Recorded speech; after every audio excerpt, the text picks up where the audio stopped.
ओम जानि गानि च पापानि जन्मान्तरकृतानि च तानि सर्वाणि नश्यन्ते। चलना चलना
देवी माँ बोलो जीते देवी माँ बोलो सुबह और शाम बोलो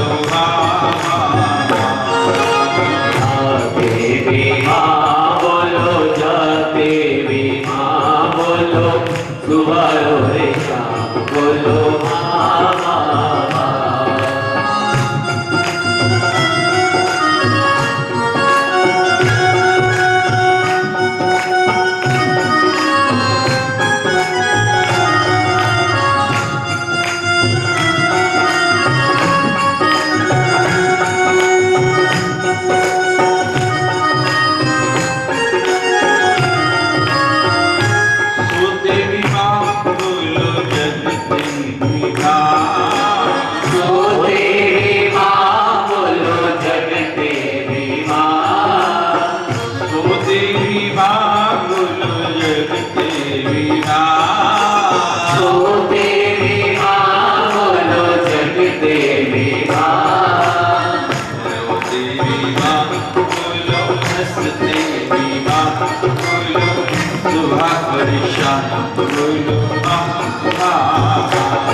या श्री सुकृतिनाम भवनेश लक्ष्मी श्रद्धा सताम कुलजन प्रभवस्य लज्जा ताम ताम नता संपरिपाले देवी विश्व।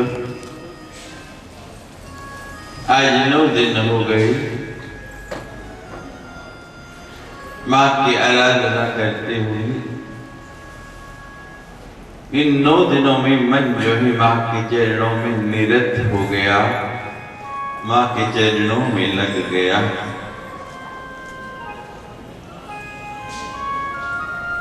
होठों पे माँ, मेरी सांसों में माँ, मेरे होठों से जब कुछ शब्द निकलता है तो केवल माँ ही। श्वास चलती है तो ऐसा लगता है जैसे वाणी माँ की ध्वनि आ गई। जिसको देखता हूँ माँ की छवि नैनों में ऐसे बस गई, लगता है माँ ही सामने खड़ी है। और मेरे हृदय में केवल माँ है। ही माँ, ही जगदम्बा, आपने 9 दिन में मेरे मन के मंदिर में जो अपना आवास, अपना निवास बनाया है, इसको स्थायी बनाए रखना, इसको छोड़ के अब कहीं नहीं जाना।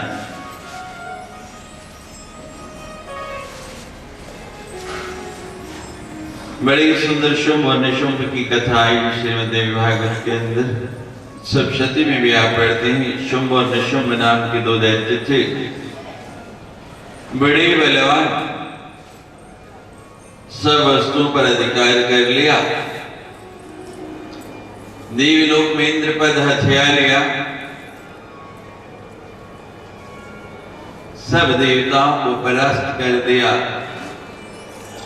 और कोई भी देवता उसे मारने में सक्षम नहीं, क्योंकि उसे वरदान मिला है कि उसकी जो मृत्यु है वो स्त्री के हाथों होगी। और कोई स्त्री इतनी शक्तिशाली नहीं, जब सब देवता परास्त हो गए तो कौन सी स्त्री उसको मारे, कौन स्त्री उसका वध करे।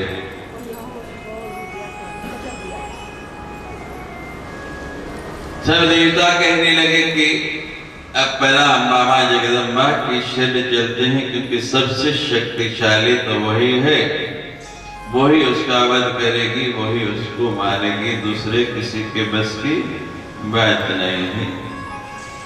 तो सब देवता मां जगदम्बा की स्तुति करने लगे। नमो देवी महादेवी शिवाय सत्यम नमः, नमः प्रकृति भद्राय नीता प्रणता स्मता, रुद्राय नमो नित्याय गुरे धात्री नमो नमः, रुद्रनाय चिद्रूपिणे शुभाय सत्यम नमः, कल्याणे प्रणतामृते विद्ये गुरुमो नमो नमः, नैऋत्ये मूर्तां लक्ष्मी सर्वाणि ते नमो नमः, दुर्गाय दुर्गप्रायाय साराय सर्वकारिण्ये ख्याते तद्देव कृष्णाय धूम्नाय सत्यं नमः, अतिसौम्ये अनिरुद्धाय नतास्तस्यै नमो नमः, नमो जगत्प्रतिष्ठाय देवी विद्ये नमो नमः, या देवी सर्वभूतेषु विष्णुमायेति शक्तिता, नमस्तस्ते नमस्तस्ते नमस्तस्ते नमो नमः, या देवी सर्वभूतेषु विद्यते विधीयते, नमस्तस्ते नमस्तस्ते नमस्तस्ते नमो नमः, या देवी सर्वभूतेषु बुद्धिरूपेण संस्थिता, नमस्तस्ते नमस्तस्ते नमस्तस्ते नमो नमः, या देवी सर्वभूतेषु विद्यारूपेण संस्थिता, नमस्तस्ते नमस्तस्ते नमस्तस्ते नमो नमः, या देवी सर्वभूतेषु क्षुधारूपेण संस्थिता, नमस्तस्ते नमस्तस्ते नमस्तस्ते नमो नमः,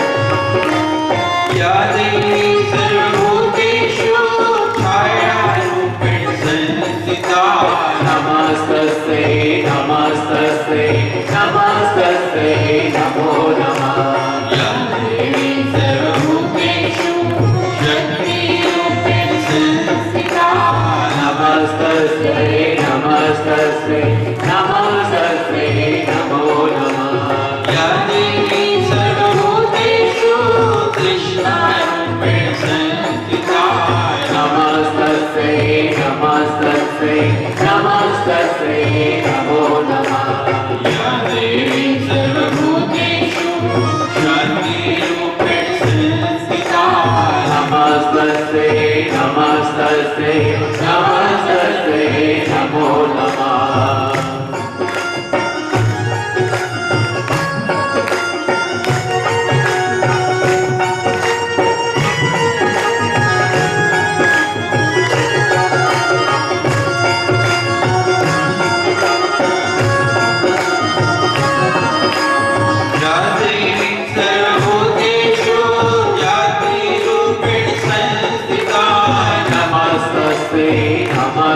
नमस्ते नमस्तस्यै नमो नमः या देवी सर्वभूतेषु लज्जारूपेण संस्थिता नमस्तस्यै नमस्तस्यै नमस्तस्यै नमो नमः या देवी सर्वभूतेषु शान्तिरूपेण संस्थिता नमस्तस्यै नमस्तस्यै नमस्तस्यै नमो नमः या देवी सर्वभूतेषु श्रद्धारूपेण संस्थिता नमस्तस्यै नमस्तस्यै नमस्तस्यै नमो नमः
स्मृता तत्क्षणमेव हन्ति नहि सर्वापदो भक्ति विनम्रमूर्तिभिः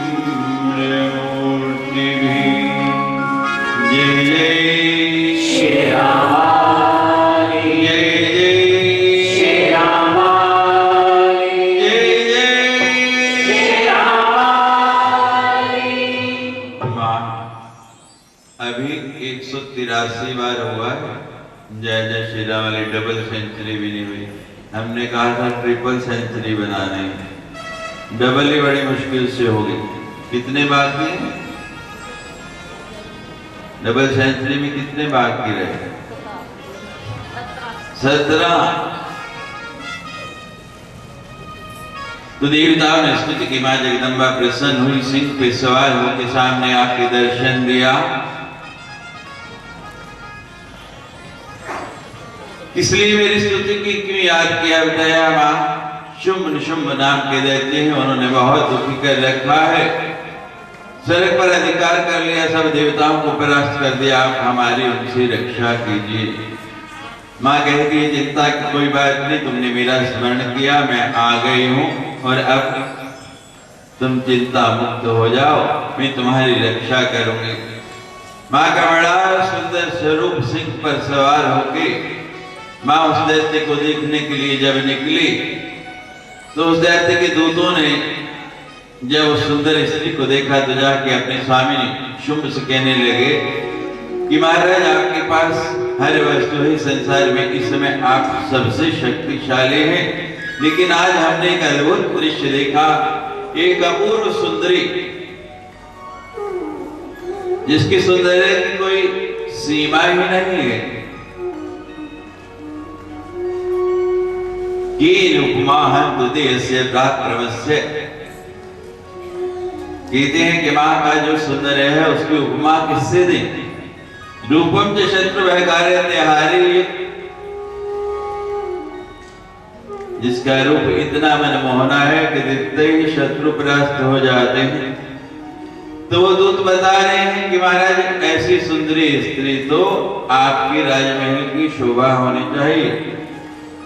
जुम कहते हैं मैं अभी जाता हूँ और उसको ले आते हैं। उसके मंत्री कहने लगे महाराज इतनी बड़ी सेना, इतने बड़े मंत्री, तो आप जाएंगे? ये कार्य तो हम लोगों का है, हम जाते हैं समझा जाके उसको लाते हैं। कुछ मंत्री और दूत गए, जाके उस शक्ति के सामने अपने स्वामी की स्तुति करने लगे। हमारा स्वामी शुंभ इतना बलवान है, उसके पास ये साधन है, तीनों लोगों का साम्राज्य उसके अधिकार में है, आप भी हमारे स्वामी की अधीनता स्वीकार कर ले तो आपको सुखी सुख मिलेगा। जब बहुत प्रशंसा की तो मां कहती आप बहुत अच्छे सेवक हो। सेवक का कार्य ही यही है कि स्वामी की प्रशंसा करना, स्तुति करना। तुमने बहुत बढ़िया काम किया है और जो तुमने गुण अपने स्वामी के बताई है उसे सुन के कौन स्त्री उससे विवाह नहीं करना चाहेगी? लेकिन मैं क्या करूं, मैंने बाल स्वभाववश बचपन में ही एक प्रतिज्ञा कर ली, यो मैं जयति संग्राम में यो मैं दर्पयोपति सा में प्रतिबलो लोके सा में भर्ता भविष्यति। मैंने बचपन में एक प्रतिज्ञा कर ली कि जो मुझे युद्ध में संग्राम में हरा देगा, जो मेरे दर्प को, मेरे घमंड को चूर चूर कर देगा, मैं उसी से विवाह कर दूंगी। और तुम तो कहते हो तुम्हारा स्वामी इतना शक्तिशाली है, उससे कहो मेरे से युद्ध करे, मुझे हरा दे, परास्त कर ले और मैं उससे विवाह कर लूंगी। दूतों ने आके बताया तो शुंभ कहते मैं अभी जाके उसको हरा के ले आता हूँ। चीना कहने लगी महाराज आपकी जरूरत नहीं, आपकी आज्ञा चाहिए। अब सेना जाने लगी। सबसे पहले चंड और मुंड को सेनापति बना के भेजा। माँ कहती है जितना सुंदर आपका नाम है ना उतना सुंदर मैं बना दूंगी। चंड मुंड की जगह माँ ने दोनों को रुंड मुंड करके भेज दिया। दोनों को सिर काट के कहा जाके इसको अपने स्वामी को तोहफे के रूप में दे देना। अब धूम्र और लोचन को भेजा। धूम्र लोचन, धूम्र किसको कहते हैं? धुएं को। और लोचन कहते हैं नेत्रों को, आंखों को, जिनके नेत्रों पर धुएं का पर्दा पड़ा है। अभी आप हवन करके आ रहे हैं, जब आंखों के सामने धुआं आ जाता है, धूम्र आ जाता है तो स्पष्ट दिखाई नहीं देता। जिनको माँ की सत्ता स्पष्ट दिखाई नहीं दे रही, सर्वोपरि शक्ति होते हुए जो उसको स्वीकार नहीं कर रहे, वो सारे के सारे कौन है? धूम्र लोचन। तो धूम्र लोचन आए। माँ कहते कोई नहीं, जैसा तुम्हारा नाम है उसे मैं और साकार कर देती हूँ। पहले थोड़ा ही दिखाई देता है, धुंधला दिखाई देता है, अब कुछ भी दिखाई नहीं देगा। माँ ने उन दोनों को भी वीर गति प्रदान की। अब रक्त बीज आ गया।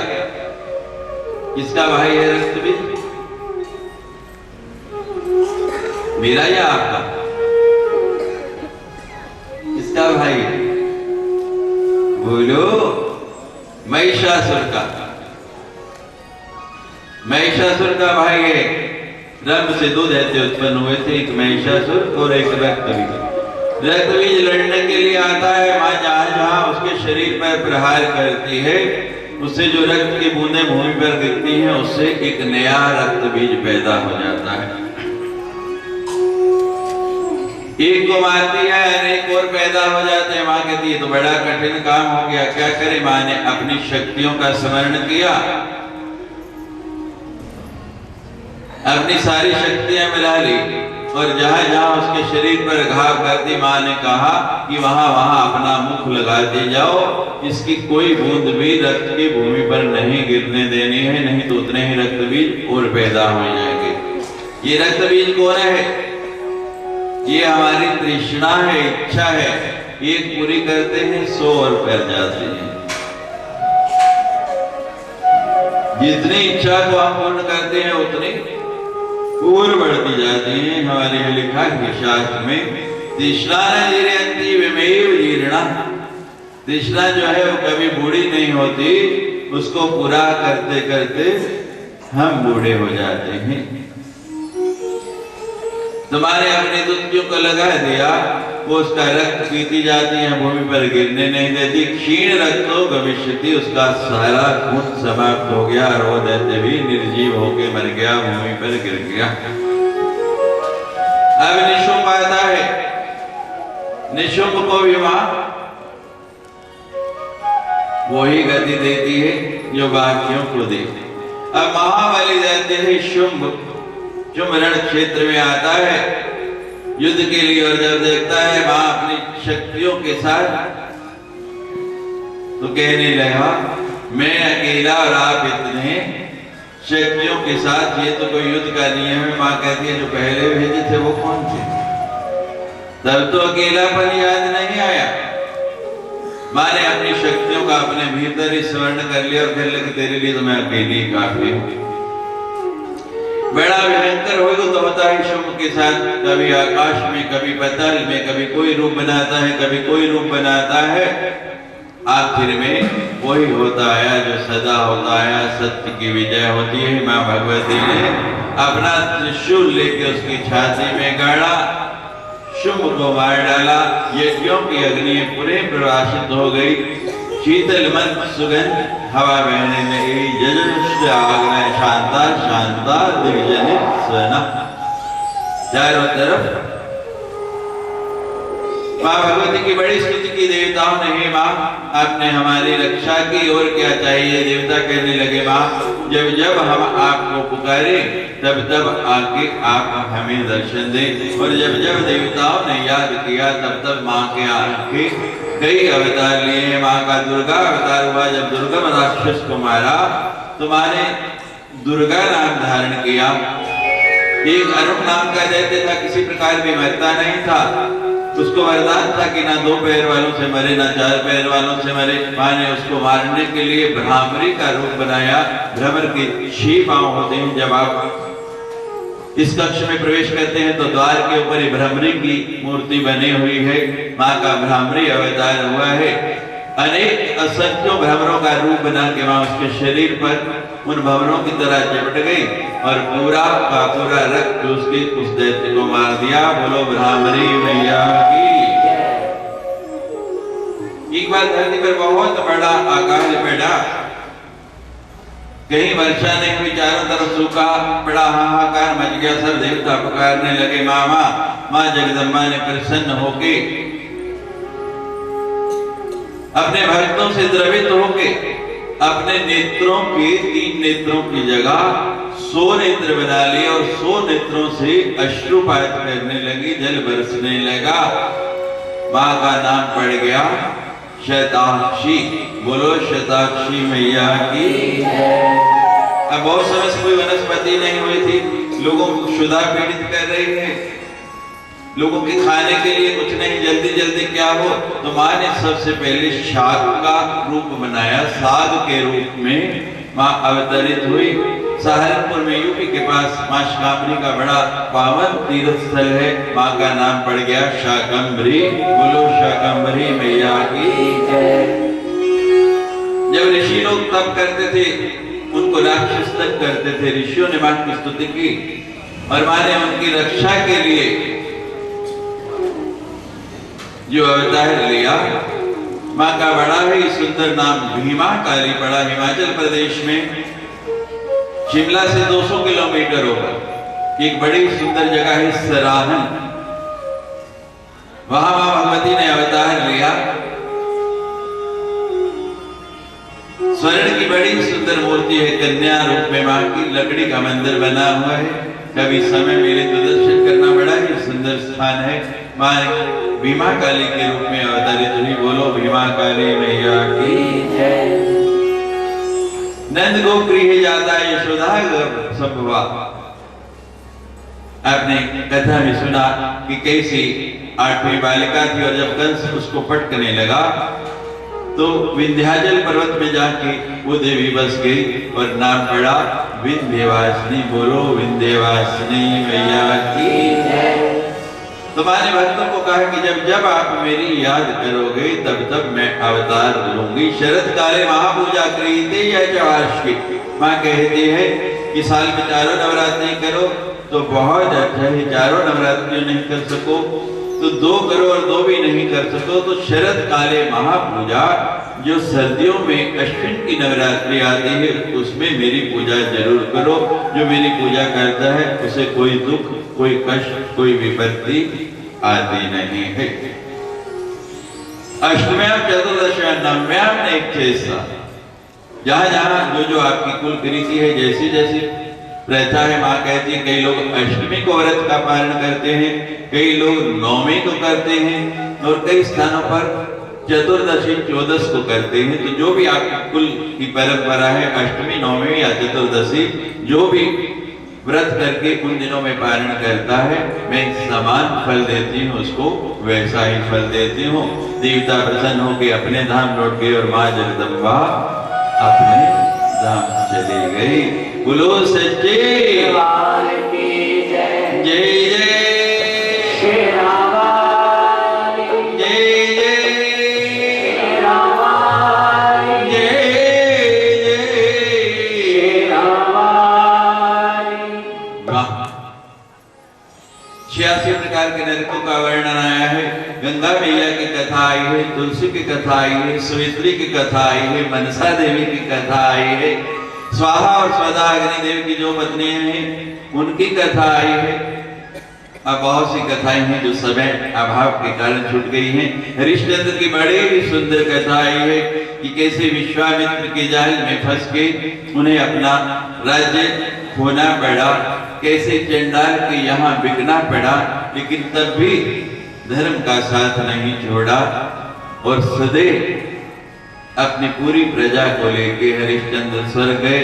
हमारे यहाँ केवल धर्मराज युधिष्ठिर और राजा हरिश्चंद्र इसी शरीर के साथ स्वर्ग में जाने वाले ये 2 ही व्यक्ति हैं और कोई नहीं। दोनों ने विपत्ति में भी धर्म का दामन नहीं छोड़ा, सत्य का दामन नहीं छोड़ा और परिणाम में इस शरीर के साथ ही स्वर्ग जा पाए। और भी बड़ी बड़ी रसभावन मधुर कथाएं हैं जो आपको नहीं सुना पाए। जितनी माँ की इच्छा थी उतना सुनाया। माँ से भी और आपसे भी क्षमा चाहते हैं, जो कथाएं नहीं आ पाई माँ फिर कभी अवसर देगी। सूरत और समाधि की कथा आई है। सूरत का राज्य चला गया, जब राज्य चला गया तो बड़ा दुखी, राज्य नहीं रहा तो पत्नी ने भी, परिवार ने भी साथ छोड़ दिया। जिस राजा ने राज्य जीता पत्नी भी उसी के साथ चली गई। वैराग हो गया कि अब जो है संसार में कुछ नहीं, चलो अब किसी संत की शरण में जाते हैं, अब उसके साथ ही रहेंगे। एक सुमेधा नाम का वैश्य था, व्यापार में घाटा पड़ गया, और जब नुकसान हो गया, घाटा पड़ गया, तो उसके भी परिवार ने साथ छोड़ दिया। वो भी दुखी होके चला जा रहा है कि चलो अब जो है इस संसार में कुछ नहीं, संत शरण में जाते हैं। यहाँ तो सब मतलब के, सब स्वार्थ के साथ ही हैं। गुरबाणी में गुरु नानक देव जी ने लिखा है, हरि बिन तेरो कौन सहाय, काग माछ पिता सत बनिकार को काहे को भाई, हरि बिन तेरो कौन सहाय। धन दौलत सुख संपत्ति सगरे होताही, साथ न जाए, हरि बिन तेरो कौन सहाय। जो सच्चा साथी है उसको हम मानते नहीं, संसार के पीछे लगे रहते हैं, और जब विपत्ति आती है, कष्ट आता है, फिर जब दुख आता है तभी भगवान की याद आती है। कुंती ने इसीलिए भगवान से क्या मांगा? दुख। सबने सुख मांगा, लेकिन कुंती कहती है भगवान मुझे सुख नहीं चाहिए। क्यों? भगवान कहती सब सुख मांग रहे तो क्यों नहीं? कहते भगवान सुख में आपका विस्मरण हो जाता है, आपकी याद नहीं आती, लेकिन दुख में आपकी बहुत याद आती है। कुंती ने कहा सुख के माथे सिल पड़े जो आप हृदय से जाने, सुख के माथे सिल पड़े जो आप हृदय से जाए, बलिहारी उस दुख की जो पल पल नाम। ये भगवान आपको दुख में ही, विपत्ति में ही याद आते हैं। एक बार नारद जी ने कहा भगवान से जाके कि भगवान लोग बहुत दुखी हैं, आपने दुख बनाया क्यों? भगवान कहते मैंने तो दुख बनाया ही नहीं, ये दुख क्या होता है? मैंने तो दुख की रचना ही नहीं की। कहते महाराज दुख है, लोग बड़े दुखी होते। कहते भगवान कहते नहीं, मैं तो सबको सुखी रहना चाहता हूं। लोग दुखी होते हैं अपने कर्मों से, अपने कृत्यों से। मैं दुख नहीं देता किसी को, लोग दुख लेते हैं। कैसे दुख लेते हैं? आपका पुत्र जो है मान लो विदेश गया है और 2-4 महीने ना टेलीफोन आए, ना चिट्ठी आए, ना बात हो, दुख होगा कि नहीं? याद आएगा?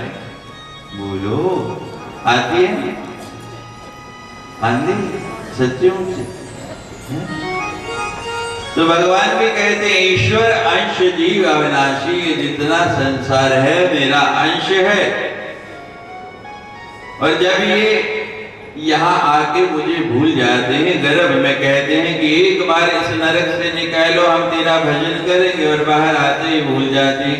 जब बहुत समय हो जाता है, मंदिर भी नहीं आते, दर्शन करने नहीं आते, तो मेरा दिल जो है ना उनके लिए बड़ा तड़पता है। उनका तड़पे या ना तड़पे, मेरा तड़पता है। सचमुच आपने बहुत प्यार दिया इन 9 दिनों में। आपको याद आए ना आए, आपका मन तड़पे या ना तड़पे, आप हमें स्मरण करें ना करें, लेकिन सच्ची मुझे हमें आपकी बहुत याद आएगी। तो भगवान फिर क्या करते? भगवान फिर आजकल जमाना है SMS का, संदेश भेजते हैं, आपको मैसेज करते हैं भाई मुझे बड़ी याद आ रही यार। और फिर आप क्या करते हैं? जब मंदिर पहुंचते हैं ना, तो सामने जो भगवान की मूर्ति है आपको देखती आ रहे, भगवान कहते हैं SMS डिलीवर्ड, मैसेज मिल गया है, आ गए। बताओ मैसेज क्या है? वही दुख है। मैंने कई बार कथा में आपको सुनाया कि जब तक हम उसको स्मरण रखेंगे दुख आ ही नहीं सकता। जहां भगवान है वहां दुख हो ही नहीं सकता। जहां भगवान नहीं है दुख वहीं आता है। तो दोनों ही महाराज चले जा रहे हैं, सुमेधा ऋषि के आश्रम में पहुंच गए। हमारी कथाएं प्रतीकात्मक है, बड़े सुंदर नाम आए हैं इनमें। पहले नाम है सुरथ। ये सुरती जो है, इसके रथ पे आप सवार होके रहो। इसको अपने पर सवार नहीं होने दो। मैं मन में आंखें लगदा पर मन मेरे आंखें नहीं लगता। सदियों से हम मन के कहने में लग रहे हैं, कभी मन को भी अपने अनुकूल चलाने की कोशिश की और मन उदंड हो गया है, क्योंकि हमेशा उसकी मानते रहे। अब ये जल्दी से नहीं मानेगा। किराएदार पुराना हो जाए तो मकान खाली करता है, बोलो नहीं करता। तो ये भी बड़ा पुराना किराएदार हो गया है। हमारे एक भक्त थे,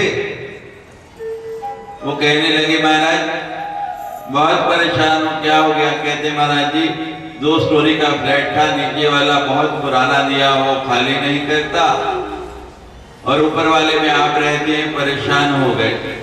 मकान भी टूटता जा रहा है, ठीक भी कराना है, लेकिन क्या करें, वो खाली नहीं करता। हमने कहा ऊपर वाला भी किराए पे दे दो। कहते महाराज एक ही खाली नहीं होता, दूसरा किसको दे दे? मैंने कहा हम जिसको कह रहे उसको दे दो ना। कहने लगे महाराज उससे क्या होगा? मैंने कहा जो हम कह रहे वो करो ना, देखो मकान खाली हो जाएगा। कहते ठीक है महाराज। हमने कहा हमारे एक परिचित हैं, उनका तबादला आपके नगर में हो गया है और वो पुलिस में DIG हैं, उनको ऊपर वाला मकान का भाग दे दो। अब ऊपर वाला मकान का भाग दे दिया महाराज, उसमें वो DIG आए, रोज पुलिस की गाड़ियां आ रही, वो हो रही। तो अब निचले वाला घबराया कि ये गड़बड़ हो गई। पहले पैसे लेके भी नहीं खाली कर रहा था, अब कह रहा अच्छा भाई जो देना है दे दो। तो आपने पहला जिसको दिया हुआ वो दंड हो गया। अब DSP आ गए और अपने साथ पूरी फौज लेके आए। एक कोना ऊपर वाला तला इनको दे दो, देखो नीचे वाला अपने आप खाली हो जाएगा। बुद्धि सूरत के रथ पर हो। और दूसरा कौन सा है? समाधि। जब तक समाधि नहीं लगेगी, जब तक वृत्ति एकाग्र नहीं होगी, तब तक कुछ नहीं बने वाला। और वेद पूछे किसके पास है? किसके ऋषि के आश्रम में गए? सुमेधा।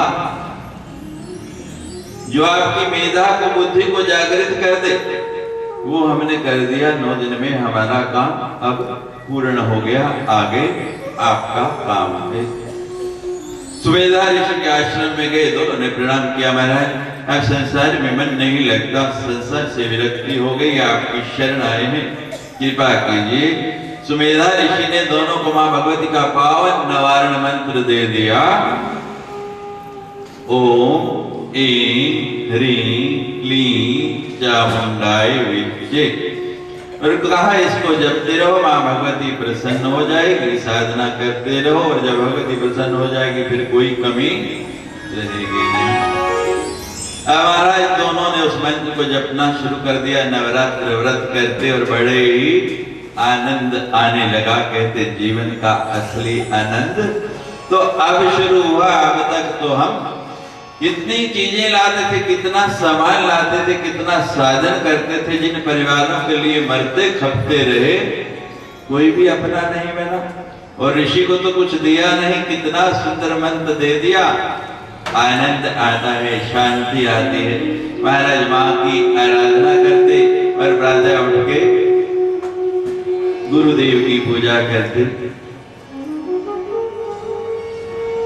हे गुरुदेव, आपने तो हमारा जीवन ही बदल दिया।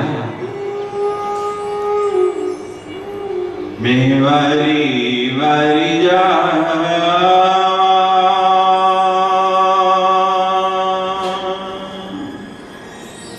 गुरु जी को पावा। मैं वारी वारी जा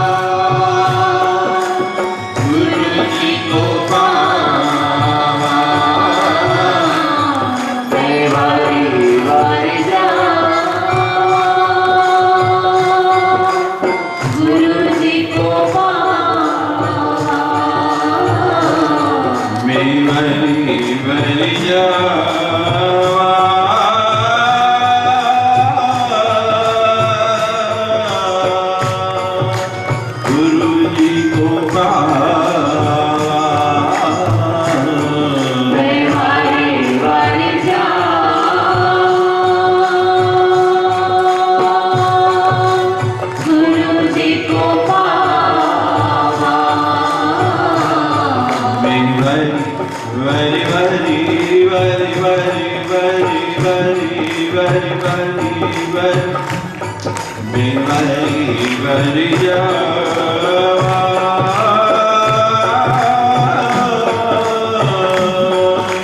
गुरु जी को बीमारी बरी जा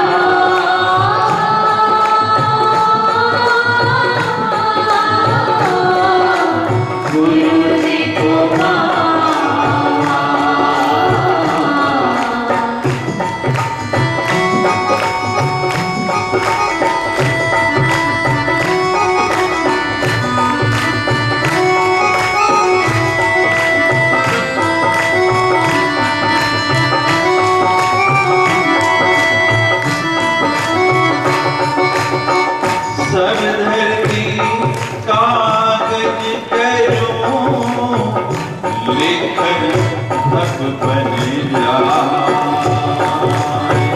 सात समुद्र की मस करूं गुरु गुण लिखा न जाए बीमारी बरी जा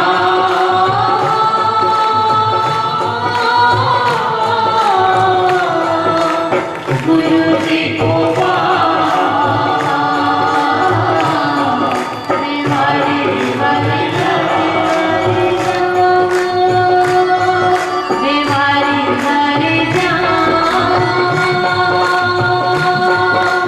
गुरु जी को ये जितनी धरती है इसका एक कागज बना लो सब धरती कागज करो कबीर जी लिख रहे हैं ये पूरी धरती का कागज बना लो और कलम जितने भी वन हैं उन पेड़ों को काट के उनकी कलमें बना लो और जितने समुद्र हैं उनकी शाही बना लो और फिर गुरु का गुण लिखने बैठूं तो भी संभव नहीं हो सकता। हमारी पुस्तक भावना अमृत में गुरु जी के बहुत भजन हैं। कई लोगों की जिन्होंने पहले सुने हैं फरमाइश थी कि स्वामी जी ये नहीं सुनाया ये नहीं सुनाया। हमने कहा कथा ही पूरी नहीं हुई तो क्या क्या सुना थे। कई की इच्छा थी कि एक एक लाइन ही सुना दो तो कुछ भजनों की एक एक पंक्ति आपको सुना देते हैं। गुरु मेरी पूजा गुरु गोविंद गुरु मेरा पार ब्रह्म गुरु भगवंत मेरी पूजा गुरु गोविंद गुरु मेरा पार ब्रह्म गुरु भगवंत मेरी पूजा गुरु गोविंद गुरु मेरा पार ब्रह्म गुरु भगवंत मेरी पूजा गुरु गोविंद गुरु मेरा पार ब्रह्म गुरु भगवंत गुरु के शरण रहो कर जोर गुरु के बिना नहीं कोई कौन गुरु मेरी पूजा गुरु गोविंद गुरु मेरा पार ब्रह्म गुरु भगवंत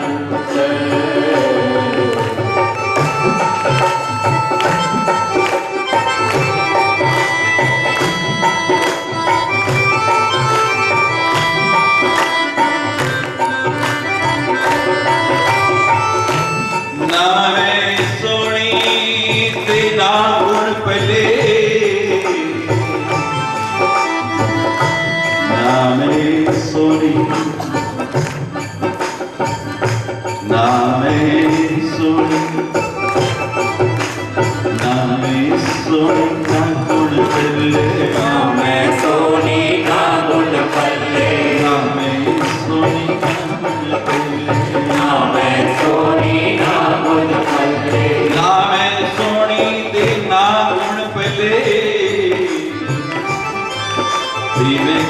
दामान करे सा चारों ही चुका मेरिया किचड़ भरिया में कीड़े कीड़े कीड़े कीड़े कीड़े कपड़े धोसा ना मैं सोनी ना गुण पहले किस दामान करे सा चारों चूका मेरिया किचड़ भरिया कीड़े कीड़े कपड़े धोसा एक सावन थोड़ा एक मेरे घरेरी एक सावन थोड़ा एक मेरे घनेरी किस विधि मैल हटे सा ना मैं सोनी ना गुण पहले किस दामान करे सा चारा ही चुका मेरिया किचड़ भरिया किड़ किड़ कपड़े धोसा सावन थोड़ा मेल घनेरी किस विधि मेल हटे सा बुल्ले शाह मेरे सतगुरु जी तू नहीं मिलिया में बैठ की ना गुरु में हो जा गुरु गोविंद गुरु मेरा पार गुरु भगवान हो जा गुरु गोविंद गुरु मेरा पार गुरु भगवान आओ विराजो मेरे सतगुरु अनंता विराजो मेरे सतगुरु आओ विराजो मेरे सतगुरु अनंता विराजो मेरे सतगुरु सतगुरु अनंता श्री हरि अनंता सतगुरु अनंता श्री हरि अनंता सतगुरु अनंता श्री हरि अनंता सतगुरु अनंता श्री हरि अनंता आओ आओ आओ विराजो मेरे सतगुरु आओ विराजो मेरे सतगुरु जेड़ा दिल दिया वागा मुड़े जेड़ा दिल दिया वागा मुड़े ऐसा कोई संत मिले जेड़ा दिल दिया वागा मोरे ओ जेड़ा दिल दिया वागा मोरे ऐसा कोई संत मिले मन इधर उधर नहीं दौड़े मन इधर उधर नहीं दौड़े ऐसा कोई संत मिले जेड़ा दिल दिया वागा मोरे ओ जेड़ा दिल दिया वागा मोरे ऐसा कोई संत मिले जय जय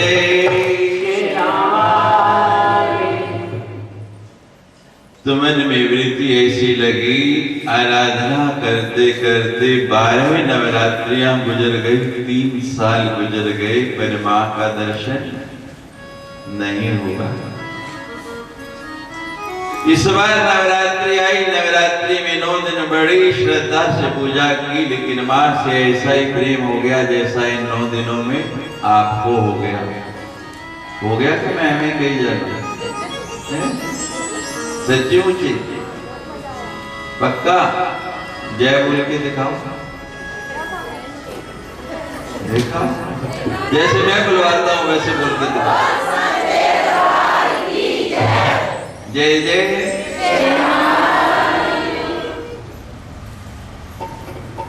9वें दिन हवन करना है जैसे यहाँ किया, लेकिन इस बार हवन कुंड बना लिया, अग्नि जला ली, लेकिन ना सामग्री रखी ना घी रखा। इस बार मन में कुछ और ही है।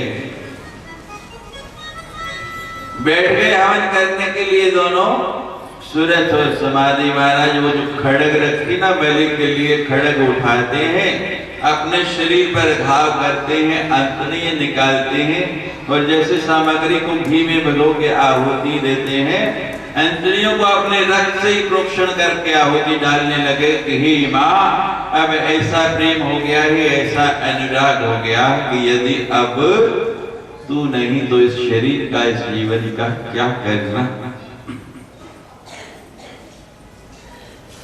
विरक्ति हो गई।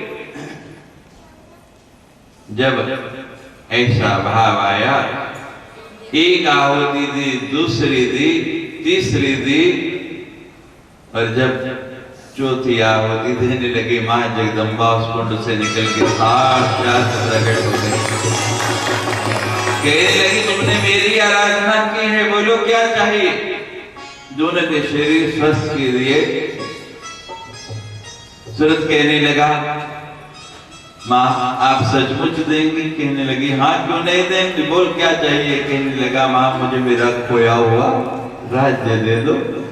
माँ कहती, बस तूने राज्य मांगा है, मैं तुझे एक देश का नहीं, इस विश्व का नहीं, पूरे ब्रह्मांड का राजा बनाती हूँ। मनु पद दे दिया कि तुम मनु बनोगे।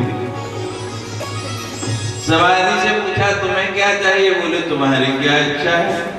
कहने लगे, माँ मेरी जो इच्छा थी वो पूर्ण हो गई, वो मिल गया, और कुछ नहीं चाहिए। माँ कहने लगी, मांग लो जो भी चाहिए। कहते, माँ बता तो रहा हूँ, और मांगने को बजाय क्या, एक ही इच्छा थी, आपका दर्शन हो जाए, और हो गया। और आपने ये जो दर्शन दिया ना, ये छवि दिखाई जो आपने परसों देखी, ये मेरे नेत्रों से कभी ओझल नहीं हो, दूर नहीं हो।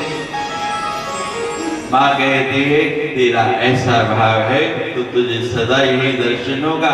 माँ के शरीर से एक ज्योति निकली, उस समाधि के शरीर से घूम के उसे अपने अंदर ही लय कर लिया, अपना ही बना लिया। ईसा परम शक्ति माँ जगदम्बा का प्रभाव है। बड़ी मुश्किल से हमने 9 दिन में आपको ये अभ्यास कराया है, ये याद कराया है। पहले आप काग थे, अब हंस बन गए।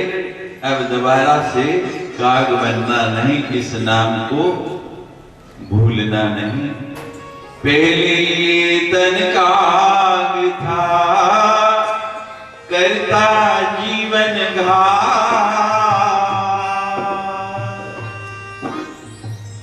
अब तो तन हंसा भया,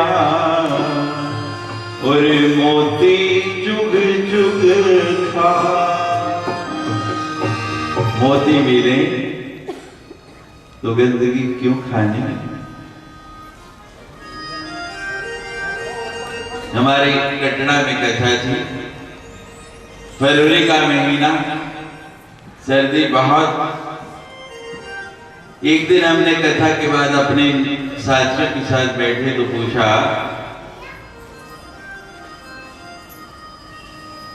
कभी आप लोगों ने बर्फ देखी। ये नहीं पूरी टीम आई थी, बाहर से भी बहुत लोग आए हुए थे। वो कहने लगे, स्वामी जी फ्रिज में तो देखी है या बर्फ की दुकान में। सचमुच नहीं देखी। तो हमने कहा पास में पटनी टाप है और आपके तो ज्यादा ही पास है। तो मैं कहा चलो आज आपको दिखा लाते हैं। कथा तो शाम को है, सुबह सुबह भोजन बनवा लिया, निकल पड़े। वहां बच्चे खूब बर्फ में घूमे। सब घूमने के बाद भूख लगी, हम एक जगह बैठ के कि चलो भोजन करते हैं। और जैसे ही भोजन खोला महाराज खाने लगे, कौवा आ गया। पता ना कौवा क्या होता, देखा कभी? श्राद्धों में तो देखा ही होगा, काले काले रंग की। तो वो कौवा आ गया, महाराज बोलने लगा ऐसे ही जैसे अभी यहाँ बोल रहा था, अपनी भाषा में वो करने लगा कहाँ कहाँ कहाँ कहाँ। तो हमने इन लोगों से पूछा, भाई ये कौवा क्या बोल रहा है? क्या बोलता है कौवा? बोलो, कहाँ कहाँ? कहती कहाँ कहाँ बोल रहा है? हमने कहा ध्यान से सुनो। फिर सुना, कहती कहाँ कहाँ? मैंने कहा एक बार फिर सुनो। जब ध्यान से सुना तो कहते कहाँ कहाँ नहीं, ये तो माँ माँ बोल रहा है। मैं कहा और ध्यान से सुनो। कहने लगे हाँ स्वामी जी बिल्कुल माँ माँ बोल रहा है। मैंने कहा एक बार हमारी कथा में आ गया था, एक बार हमारी कथा में आ गया, तब से ये कहाँ कहाँ भूल गया। आप भी आ गए और संसार की कहाँ कहाँ छोड़ दो। क्या कहना आप? कि कहाँ कहाँ ही करने, बोलो है यहीं तक, यहाँ से बाहर निकलते ही शुरू हो जाएगा, है ना? बाहर भी क्या करना है? और लोमड़ी और कौवे की कहानी तो सुनी होगी आपने, सुनी है नहीं? हम बचपन में पढ़ते थे, आपने भी पढ़ी होगी कि एक कौवा कहीं से रोटी का टुकड़ा ले आया और पेड़ पे बैठा। लोमड़ी आगे कहने लगे कौवे तो कितना अच्छा गाता है। और कौवा जब गाने लगा रोटी छूट गई, लोमड़ी ने खाई और जल पड़ी, कहती देख तुझे बेवकूफ बना दिया ना। तो ऐसा ही कुछ हुआ हमारे वाले इस कौवे के साथ। वो पेड़ पे आके बैठा, रोटी का टुकड़ा मुंह में, और लोमड़ी आ गई। कहने लगे मेरे प्यारे भैया तू कितना सुंदर है, तू कितना अच्छा गाता है, तू कितना मीठा गाता है, और बहुत दिन हो गए तेरे से कोई भजन नहीं सुना, कोई गाना नहीं सुना, तो सुना देना, तेरी वाणी कितनी मीठी है। और महाराज कौवा आ गया बातों में, और जैसे ही गाने लगा रोटी का टुकड़ा नीचे, लोमड़ी ने खा लिया। और फिर वही बात कही, आ गया ना फिर मेरी बातों में, बन गया बेवकूफ, तेरी आवाज कौन सुनना चाहता है। और चलने लगी जब, तो वो कौवा कहता है रुक जा मेरी बहना, जरा मेरी बात भी सुनती जा। अब मैं पहले वाला कौवा नहीं रहा, अब मैं वो कौवा नहीं हूँ। कहती अच्छा फिर कौन सा कौवा हो गया? कहती अब मैं बिल्कुल बदल गया।